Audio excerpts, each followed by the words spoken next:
Good morning everyone, কেমন আছো তোমরা সবাই? আশা করি ভালো আছো। মঙ্গলবার সকালবেলায় একটা ফ্রেশ ব্লগ স্টার্ট করছি। সানডের ব্লগটা আমি কালকে আপলোড করব। তো আজকে সকালবেলা দেখো ব্লিঙ্কিট থেকে কটা জিনিস এসে গেছে। এরপর বড় ছেলে আর ছোট ছেলের মাথায় মালিশ খাওয়া হচ্ছে, তেল লাগিয়ে দিচ্ছে ওর বাবা, আর ওরা একটুখানি আরাম খাচ্ছে। এরকম মাথায় ম্যাসাজ করলে বেশ ঘুম কিন্তু চলে আসে, আমার তো ভীষণ ভালো লাগে। তো দেখো জামা কাপড় সব কাচা হয়ে গেছে, এগুলো ফেলে রেখেছি। আর এক লট জামা কাপড় দিয়েছি।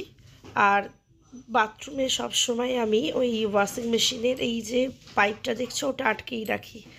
তো চান টান হয়ে গেল, পুজোও হয়ে গেল। আজকে তো রামকৃষ্ণদেবের জন্মদিন, তো ভোগটা সন্ধেবেলাতেই চড়াবো।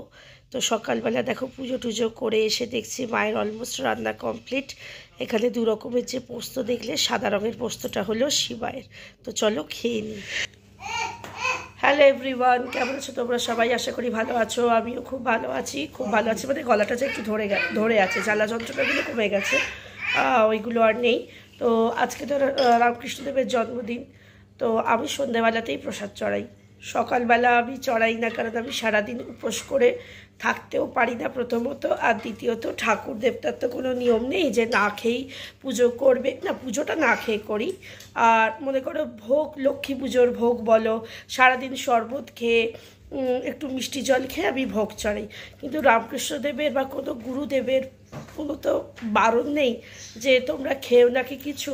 আর এমনিতেই মঙ্গলবার পড়েছে, সকালবেলা তো পোস্ত, ডাল, ভাত আর মেথি শাক, তারপরে চাটনি, এ সমস্ত খেয়েছি। তারপর ড্রেস চেঞ্জ করে বিকেলবেলা একদম গঙ্গা জল মাথায় দিয়ে শুদ্ধ হয়ে একদম ভোগ রান্না করেছি, যা মানে খালি পায়ে, চটি পরিনি এরকমভাবে। তাহলে কি কি ভোগ চড়িয়েছি দেখে নাও, রান্নাবান্না কি কি করেছি, মানে রান্নাবান্নাগুলো কি কি করলাম এখন শেয়ার করব। এখন ইন্ট্রোটা দিয়ে দিলাম, তাহলে চলো দেখে নাও।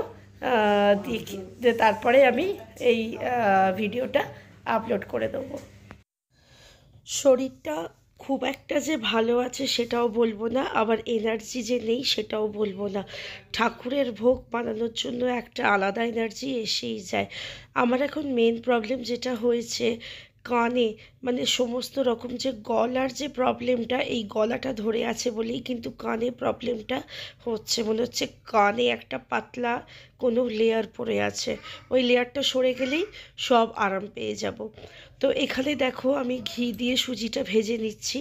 লাল লাল সুজি কিন্তু খেতে ভীষণ ভালো লাগে। আর তোমরা হয়তো অনেকে অবাক হবে সুজিতে কেন মৌরি দিলে। আমি এটা আগে একদমই জানতাম না, তবে বিয়ের পর আমার দিদি শাশুড়ির হাতে যখন আমি সুজি খাই দেখলাম মৌরি দিয়ে করতো। তো মৌরি দিয়ে সুজি আমি যখন ফার্স্ট টাইম খেলাম একদম মনে হলো যেন মিহিদানা খাচ্ছি, ভীষণ টেস্টি খেতে লাগে।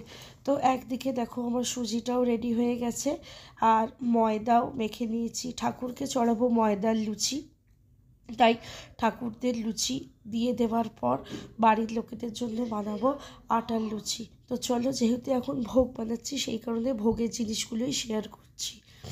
এখানে এখন বানাবো ছোলার ডাল।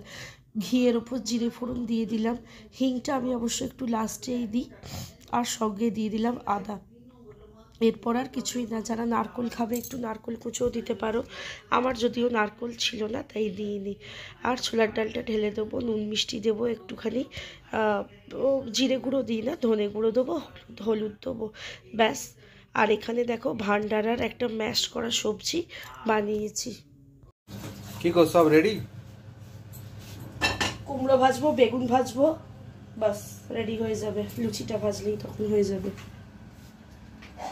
আচ্ছা, এখানে লুচি ভাজবো, এখানে কুমড়ো আর বেগুন ভাজবো। ছোলার ডাল রেডি, ছোলার ডাল, এখানে সুজি, ঠিক আছে। আর এটা এখন তুলতে পারছি না, পরে দেখিয়ে দেবো। এখানে ওই আলুর ম্যাশ, ওই ভান্ডারার তরকারি আছে, এখানে ময়দা মাখা আছে। ভেবেছিলাম আলু কুমড়োর তরকারি বানাবো বা কুমড়োর ছক্কা, যেটাই হোক না কেন বানাবো। তো পতিদেব বললো ছোলার ডালও মিষ্টি, আলু কুমড়োও মিষ্টি, একটা ভান্ডারার তরকারি বানাও। তো আমি তখন ভাবলাম কুমড়ো ভাজা দিয়ে দিই, বেগুন ভাজা দিয়ে দিই, জিলিপি, সুজি, লুচি, ছোলার ডাল আর ওই ভান্ডারার একটা সবজি।